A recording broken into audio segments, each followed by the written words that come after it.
Hi, welcome to our third week of class. So you're going to be drafting your essay this week. At this point, you've already distilled your moment into this kind of small, meaningful moment, and then you've expanded it using sensory details, and you have that kind of list to work with. As a note, as you're writing, you want to really be leaning into less sample essay A style versus B, right? This should not be a rambling tale, very surface about what happened. Instead, it should be a very explicit showing of what happened in this very small moment and really expanding on those sensory details. You're going to start with that working thesis you developed, and then you are going to move into your introductory paragraph, okay? And we're going to kind of operate this first essay as, a very kind of beginning, pretty standard essay format where you have an introduction, where you introduce the events, and then you have body paragraphs and a conclusion.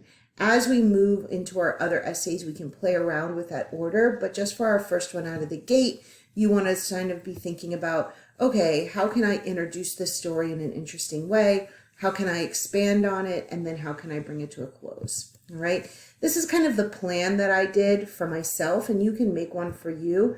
You'll see here I have 6 paragraphs in a 2 to 3 page paper. You might have anywhere from 6 to 8 paragraphs, I'm thinking. But you really don't want it to be longer than 3 pages because then it does get into that ramble stage. You want to kind of keep it to this very succinct and concise moment. All right. I talked about your thesis last week, so I'm going to skip over that. And now I'm going to talk about what should go into my introductory paragraphs. Okay. The purpose of an introductory paragraph is to captivate my reader, to set the tone and the mood, and then to introduce my main point. And I can think of how I'm going to structure my paragraph. Am I going to tell this story chronologically?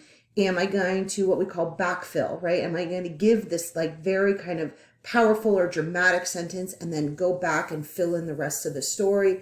Or am I just going to kind of set the scene? And so as you're thinking about writing, you're going to choose one of these and then move forward.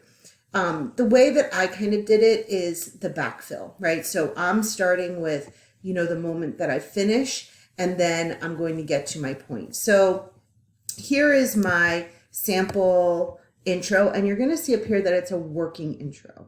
And that is because this intro kind of sucks. And when you see my final draft, you'll see how much I changed. But what I'm doing is I'm just taking that moment of crossing the line, and I am kind of then telling you what about it, right? So I'm going to give you a second to read it to yourself. You can read it in the PowerPoint. What I want you to notice is that right here, like you see, I've already have things crossed off. You don't need phrases like I realized or I believe or I think. It's your paper, so that's assumed. You'll notice that I am using first person, which is allowed because it is your story, right? And you're going to notice some other things that I did. I started as in a silent movie. I described what I saw. I described what I heard. This is a good way to get my readers interested.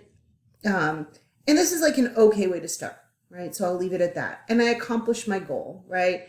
I set the scene, gave you some examples, and then I'm previewing you what I'm going to talk about, right? I'm going to talk about this moment of this marathon, okay? So that's the intro. Now, what you are going to do is you're going to write your intro and your bodies and your conclusion because you're submitting your whole draft, okay? So how do you start getting writed your body paragraphs? Well, you're going to go back to that plan and you're going to say, okay, well, now that I have my intro, where am I going, right? Where am I going to kind of take my reader? And then your conclusion should answer the question, how am I closing my story, right? How am I finishing it? So I went back to my plan, and my plan asked me to kind of think of, all of the things that got me to that finish line, all right? And so you want to think of your body paragraphs as like the meat, or for vegetarians, the tofu crumbles of the dish, right? This is where your reader is really going to sink their teeth into the story, and they're going to think about those strong sensory details. You might also include dialogue. A lot of you are talking about something that happened with another person, so you're going to think about what did you say to each other, right? But it's also where you don't want to lose your reader with excessive or missing details, rambling tangents, or abrupt jumps in storyline, right? So I'm going to show you a sample paragraph that I wrote for my body paragraph, right? So I'm sticking with my plan. I'm deciding, and I'm kind of glossing over all this because you're going to read it, right? But here is my first body paragraph, all right? And what I'm doing in this body paragraph is I am kind of going to the moment where I decided to do the marathon, right? And there's some things that I do really well in here, right? One of the things that I do well in is I have internal dialogue. I thought to myself, I'm trying this thing where I'm using a metaphor of a boat, right? Anchors, being in a boat, feeling seasick, down here steering my ship, right? So I'm trying that out.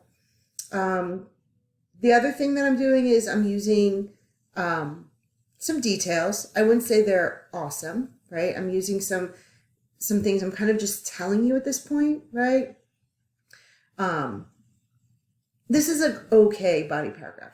It's going to get me to where I need to go, but there's a lot of space for revision. For this week, I want you to try and write this kind of paragraph. I want you to try and write a paragraph that just gets your ideas on the paper. And next week when we revise, you'll see places that you can go back and make stronger. But for now, I want you to tell the story of that moment, okay? Now, you're going to have a couple of these. I'm only giving you one example because, that's all I think you need at this point. So I'm going to jump forward to the conclusion, okay? In the conclusion, you are going to wrap up the story. You're going to finish the story. If you were using a metaphor, you're going to think about how you can tie up that analogy. And what I'm going to really stress to you is that you should not in any way be trying to teach your reader something in the end. So there should be nothing about, I learned that you should always put your best foot forward, or you should always try, or there should be nothing like that. If you can find it on a plaque at Home Goods, it should not be in your paper, right? Nothing like believe in yourself, live, laugh, love. No, nothing like that, right? You want to avoid anything cliche. So nothing like in the end, I learned that, or I realized that. You want to just finish the story and let the reader take from it what they will. Okay, so I'm going to show you my sample conclusion. And again, it's a working conclusion. Okay, so it's me getting back to my hotel after I cross the finish line. Let me move my face here so you can read it. All right, and again, it's working, right? You can see that my moment was just that finish line. So me getting to my hotel is the end of the marathon, right? It's the end of that story. And I'm doing that here. I'm playing with the swirling seas, going back to that boat metaphor. I mean, it's gonna work. It's gonna work for right now. Is it gonna be what I submit in the end? No. But I am bringing the story to a close. I'm finishing out my metaphor, and I am not trying to be preachy, right? I am just letting it out there for what it is, right? And that's kind of where you're going to go. So that is this week's work, right? This week's work is really about you getting all of your paragraphs done, right? It's about finishing out your paragraphs and finishing your essay, submitting your draft. And I'll show you in a minute where you're going to submit your draft. You're going to submit your draft right here into Narrative Essay Rough Draft. And I can show you what this will look like on your screen since I have it open. Right. Yours is going to look right here.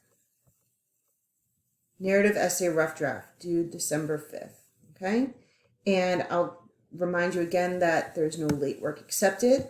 And this draft is basically did you turn in 2 to 3 pages of something that represents a small moment, or did you not? Right? We're not getting into the rubric yet. You of course should use the rubric to guide you, but I also don't think it's necessarily fair to punish people for not writing to the standard if it's their first time out of the gate. So we're going to work a lot on revision next week and peer review, and that's where I should see your essay elevated. This first one, I just want to see that you have kept to a small moment, expanded that moment with sensory details, and have it organized in a structured and clear manner. And that's where we're going this week. If you have any questions, let me know. I look forward to your work.